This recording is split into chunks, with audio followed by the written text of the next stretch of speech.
So in today's lesson, we're going to learn how to construct Lewis dot diagrams. So in grades 9 and 10, you would have seen some simple Lewis dot diagrams, and then in grade 10, possibly constructed some very simplistic ones. Today, what we're going to do is learn some of the basic guidelines that help us to know how to properly construct these structures. And what they essentially are just these diagrams that are helpful for the reader to understand how the atoms in a particular molecule might be connected, and whether there are single, double, or triple bonds. So I've included a few diagrams here just to give you a sense of what it is that you're going to be constructing. So you've likely seen water before, and so I've got water. I've also got some oxygen, O2, and I've got some carbon monoxide here as my simple examples. And so you'll remember from yesterday's lesson that we talked about how a single bond is depicted as a stick often in these Lewis structures, and they represent the sharing of one pair or two electrons. Here we have a double bond between oxygen atoms, and that indicates that there are two shared pairs, or a total of 4 electrons between these two atoms. And then finally we have this triple bond.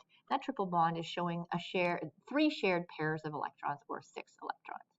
So we need to be careful when we're looking at Lewis dot structures to make sure that they're electronically stable.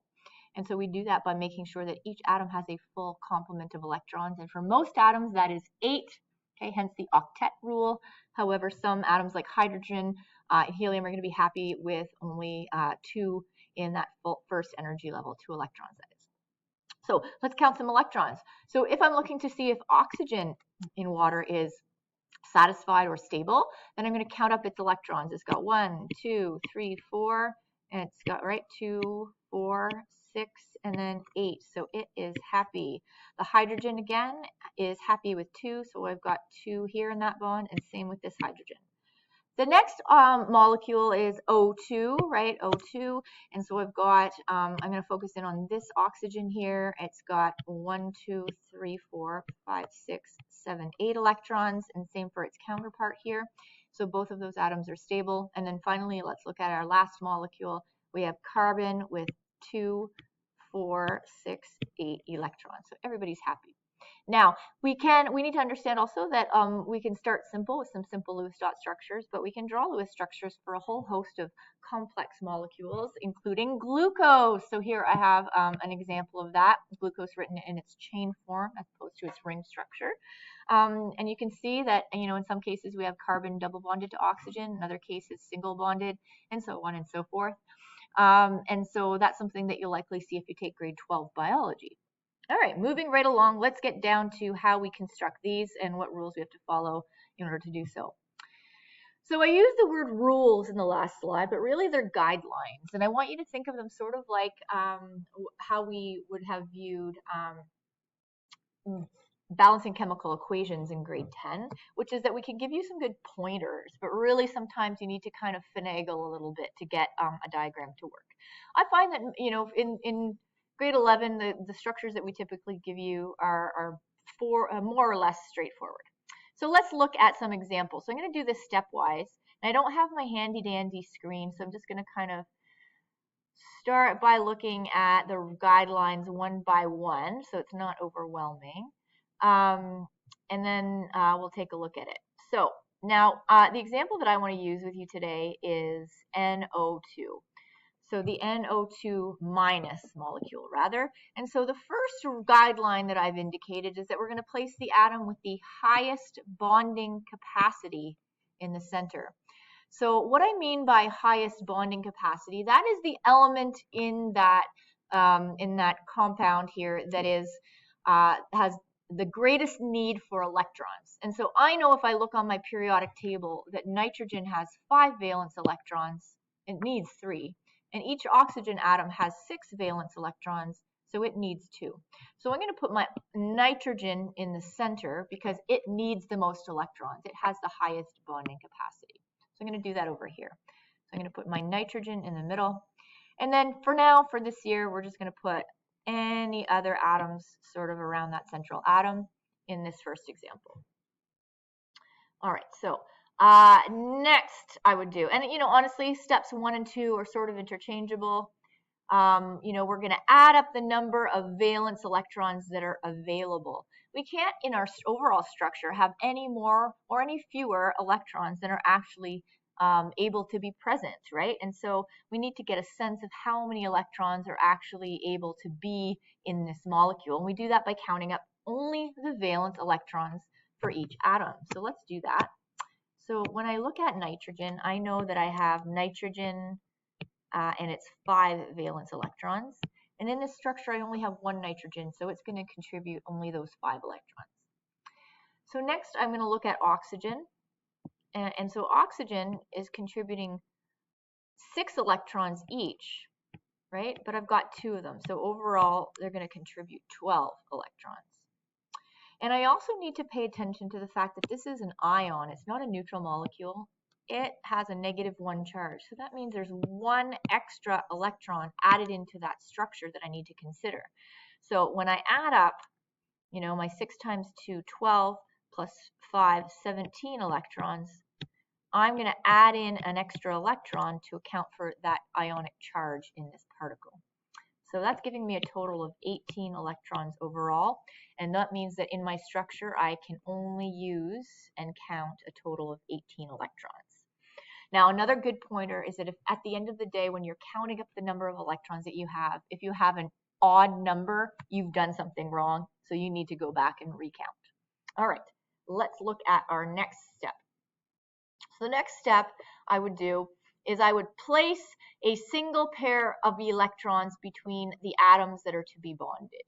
So in this case, what I've done is I've placed my nitrogen in the middle and my oxygens to the side. So what I need to do now is kind of connect them, right? I need to put them, you know, in covalent bonds to join them, right? It's a molecule. And so I'm going to do that by creating single bonds first, right? So that's my next step, is that I'm going to place a single pair of electrons, i.e. a single bond in between each atom. So there I've used up 1, 2, 3, 4 of my electrons.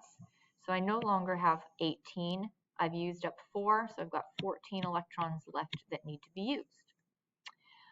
So let's look at what we do next, because obviously when I look at this structure, I can see that nitrogen is not, it doesn't have a full complement of electrons. It's got 2, 4. And then also each oxygen only has 2 electrons right now, so nobody's happy. We need to do more work. Guideline number 4 rather. Oopsies, let's get this out of the way.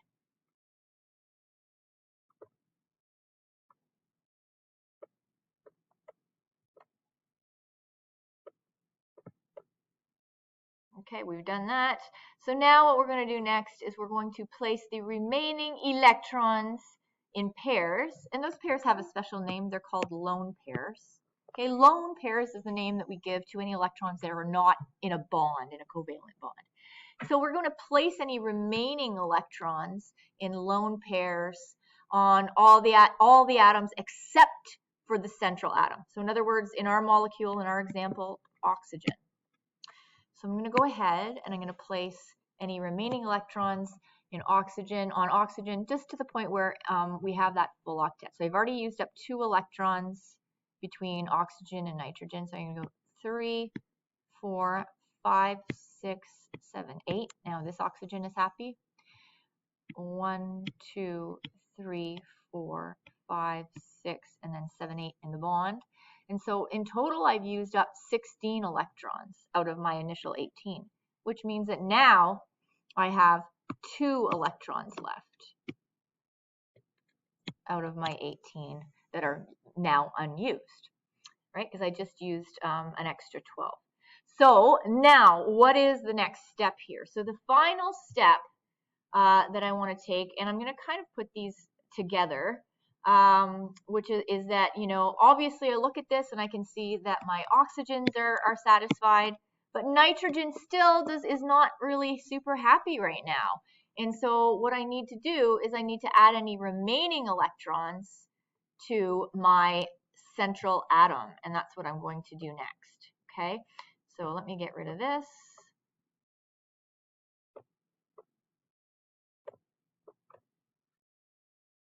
There we go. So here's where we are. We are on step 5. Once the octets of the atoms that are surrounding the central atom are satisfied. Any leftovers go on the central. So I'm going to go to my central atom. I've got these 2 remaining electrons here, and so I'm going to use them on nitrogen. So now keep in mind that I only had 18 electrons to use. And I can't add in anymore, and I can't take away anymore. And so when I look at this, I'm just going to do a quick count. You know, I've got 1, 2, 3, 4, 5, 6, 7, 8, 9, 10, 11, 12, 13, 14, 15, 16, 17, 18. So I've definitely used all the electrons that are available to me. But when I go ahead and I see all of the atoms in this molecule, I know that my nitrogen is not stable. Nitrogen is not stable because it only has 2, 4, 6 electrons out of the 8 that it needs to be stable. So here's where I need to do something that I'm going to explain in the next part of the video. I need to move lone pairs into a bonding position until my octets are complete. So essentially what I'm going to do here, folks, is I'm going to take the electrons that are right here and I'm going to move them in the bond. Okay, so what that's going to look like, and I'm going to draw it in. So I'm going to take this and I'm going to just put it into the bond. And what that looks like is this once I do that. I'm going to take away these guys, and now I'm going to create another bond between nitrogen and oxygen. And I could have done that just as easily with the oxygen on the right, but so that part doesn't matter. But now if I go ahead and I count the electrons that nitrogen has, it now has 1, 2, 3, 4, 5, 6, 7, 8. And if I go ahead and I count up all the electrons, I know that everybody is happy and that I've also used up only 18 electrons. So let's do that. This oxygen has 1, 2, 3, 4, 5, 6, 7, 8 electrons, and this oxygen has 1, 2, 3, 4, 5, 6, 7, 8 electrons, but I've still only used 1, 2, 3, 4, 5, 6, 7, 8, 9, 10, 11, 12, 13, 14, 15, 16, 17, 18 electrons. So now I need to let the reader know that I've added an extra electron into this structure. So my next step is going to be to follow the convention of writing square brackets around this molecule and adding in that ionic charge of -1 on the outside. So I hope that was okay. I'm going to give you guys another example, and you'll feel free to pause the video and try it on your own, or follow along with me when I take it up. I'm going to leave that up to you. I'm moving on to the next slide. Okay, and so now that we've taken a look at the guidelines in their entirety, I don't really have need for this screen, so I'm just going to kind of get rid of it. All right, so the molecule that I want us to do this for, though, in this case, is the carbonate, CO3 2-. Okay, so I would like for you to see what you can do in terms of constructing this molecule yourself. See if you can finagle your way through it to get the correct structure. So pause the video, give this a go, and resume when you're ready. And when you're ready, I will take this up with you. Okay, so I'm going to give this a go. The first thing I'm going to do is put carbon in the middle and my oxygens all around. And at this point in your chemistry career, we don't need to worry about where those are placed. And so then what I'm going to do is I'm going to add up the valence electrons. And the order here, again, doesn't really matter too much. You know, the first 3 parts of this the order doesn't matter too much. So I've got my carbon with its 4 valence available electrons, and I've got oxygen. Each oxygen has 6 electrons, but I've got 3 of them, so they're going to contribute 18 overall. And so that's going to give me 18, 19, 20, 21, 22 electrons. But I've also have 2 extra electrons added into that structure for a total of 24 electrons. So, oopsies, so an extra 2, not an extra 24. So that's going to give me a total of 24 electrons to use in total. So I'm going to start by placing a single bond between my central atom and each of these oxygens. So that's 1, 2, 3, 4, 5, 6 electrons I've used up so far. Now, each of these oxygens now needs 6 more electrons because I've just given each of them 2. So I'm going to go fill their octets. And then I'm going to just do a count to see where I am so far.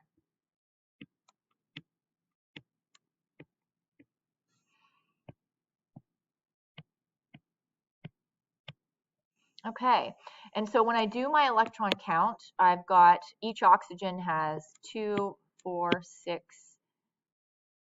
8 electrons. It looks like I added an extra one there. Oopsie, let me just get rid of that. That one there should not be there. So again, let me do that. 1, 2, 3, 4, 5, 6, 7, 8, and then I've got that times 3. So 8 times 3 gives me 24 electrons that I've used up. So I've actually used up all the electrons that are available to me. I don't have any leftovers, which means there are no extras to put on that central atom. And so in this case, I'm not done. And maybe you've thought of the reason that I'm not done, which is that when I look at this structure, all the oxygens are stable and have their octet, but my poor carbon here only has 2, 4, 6 electrons, so it needs 2 more. And so I'm going to skip step number 4 because I don't have any extra. And oops, I don't have, that's step number 5 rather. But if the octets are not complete, I'm going to move lone pairs into bonding positions.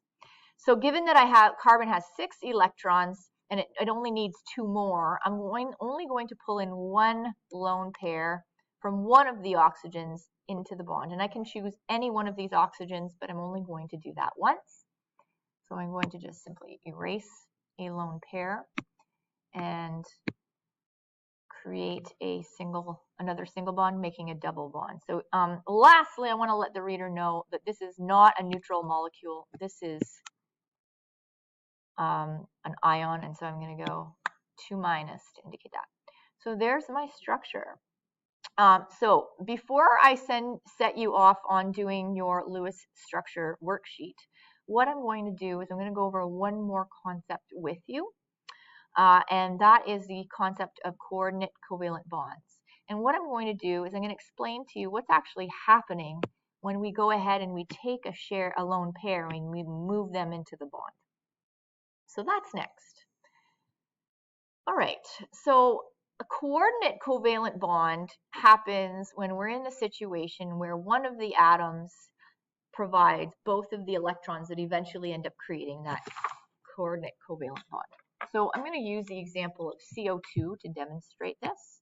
Okay, so I'm going to start by writing out my carbon and then my oxygens here. And again, carbon's going to go in the middle because it has 4 valence electrons. It needs the most electrons.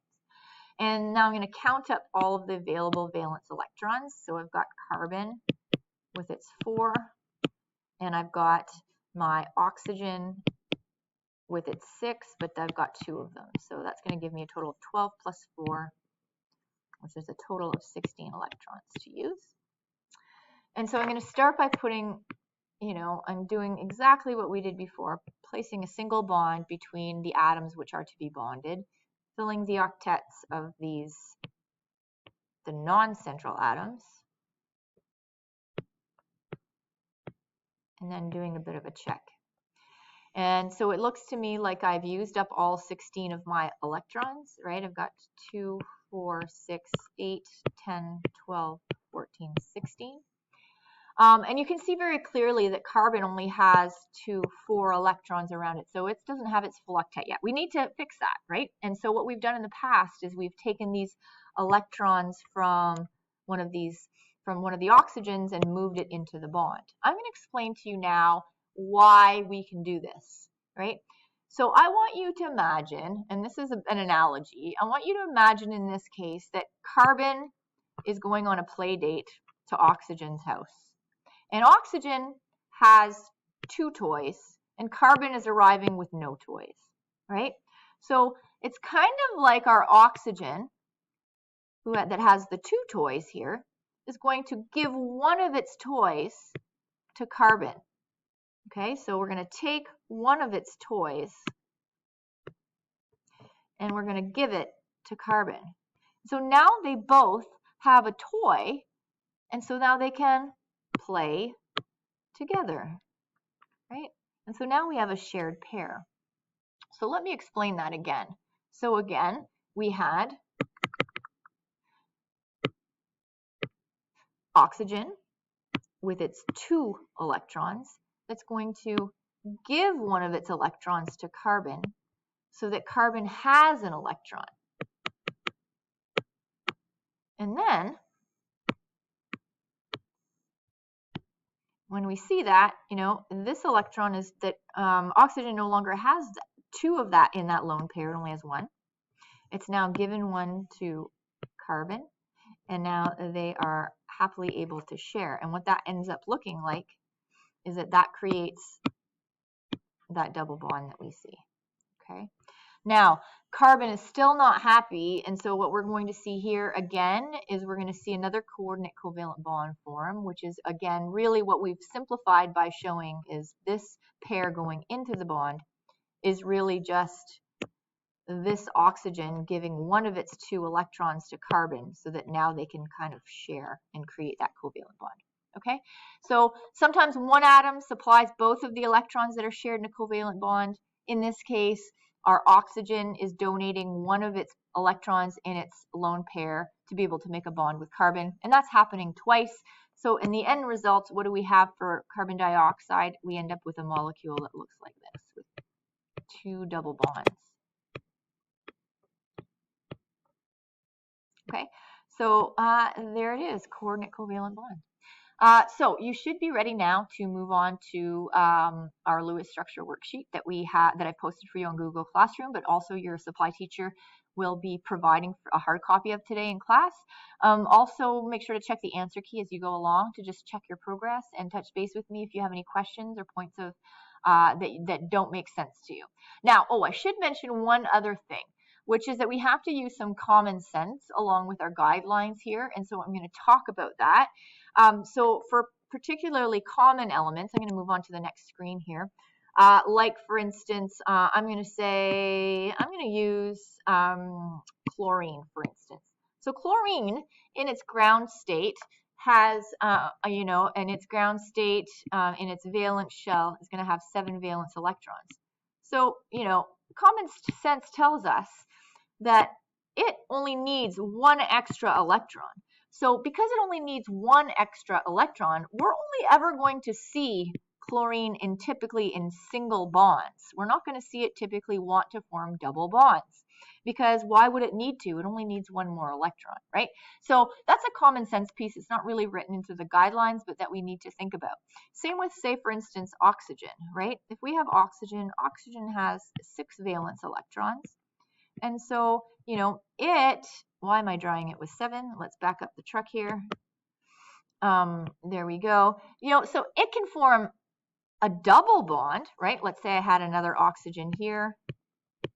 It's going to definitely be able to form a double bond because it has 6 valence electrons and needs 2 more. So yeah, we can definitely see 2 shared pairs, but our oxygen's never going to typically want to make a triple bond. So those are some, common sense guidelines that we need to be thinking about when we're constructing our Lewis structures. Lastly, I just want to mention that hydrogen we know has 1 valence electron, and so in that first shell, when we look at hydrogen, it only has 1 valence electron. So it is good in just to get 1 other valence electron to complete its octet. And so it's, again, never going to form any more than a single bond, but we're only going to look for an electron count of 2 to make our hydrogen happy. Okay, again, reach out if you need any help, and I'll be happy to support your learning, and we can meet up to clarify, and we'll do some practice questions when I return to class. Thanks so much.